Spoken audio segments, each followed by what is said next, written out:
Now, the Philippine Coast Guard has removed a floating barrier installed by China to prevent fishing boats entering a contested part of the South China Sea. The Philippine government said the barrier was a hazard to regional navigation and a clear violation of international law.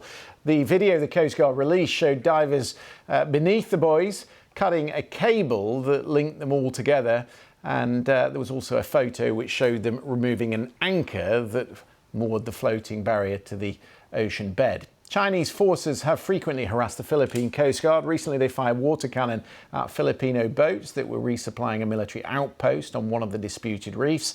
And recently, the Philippines signed a mutual defence treaty with the United States that would extend to an armed attack on the Philippine armed forces or any of its vessels in the South China Sea. So big stakes then. Let's speak to Dr. Bill Hayton, who wrote a book about the disputes in the South China Sea. He's an associate fellow with the Asia Pacific programme at Chatham House. It seems from afar like a minor issue when buoys are strung out across some fishing grounds. But of course, for the reasons I've just said, the mutual defence treaty between the United States and the Philippines, any instance like this carries so much risk. Yeah, I mean, you could imagine some kind of small fishing dispute that escalates and could ultimately result in great power confrontation between the US and China here.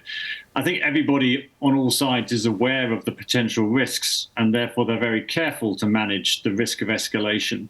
But it's interesting to see the Philippines, I think knowing that they have the support of the United States here, being much more forward in tackling what China's been doing around this place called the Scarborough Shoal.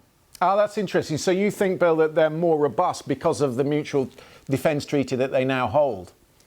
Well, the Mutual Defence Treaty has been around for a while, but what was a problem when President Duterte was ruling the Philippines up until last year was that he really didn't want to work with the United States. He felt he could cut a deal with China directly and was disappointed. But with the new president, Mr. Marcos Junior, he sees much more eye to eye with the US. And there's plenty of evidence that the Philippine side and the US are working quite carefully together, I think coordinating their actions. We've seen, say, for example, American surveillance planes flying overhead during some of these confrontations between the Philippines and China. And I think a lot of help, I think, possibly sort of in the back room with sort of diplomatic support and that kind of thing. And I think that's given the Philippines the courage to be a bit more confrontational with China.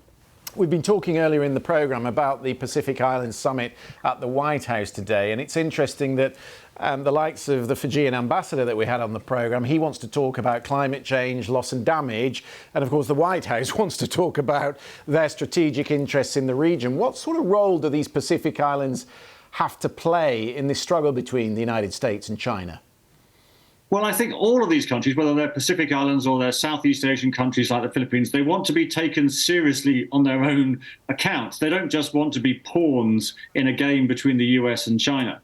In many ways, the sort of competition between the US and China means that these countries have a lot more leverage than they used to. They can play one side off against the other, get a bit of extra aid or, some military support or whatever it might be. But they definitely don't want to be caught in some kind of great power confrontation with sort of, them as the battleground. So it's a kind of mixture of sort of opportunities and risks for these countries. And I think the problem with the US strategy that prioritizes a military approach is it misses out on all of those other things that countries value.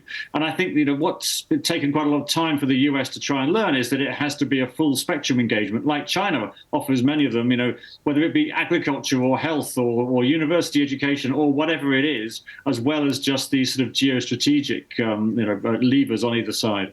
Really interesting. Dr. Bill Hayton, thank you very much for coming on. Around the world and across the UK, this is BBC News.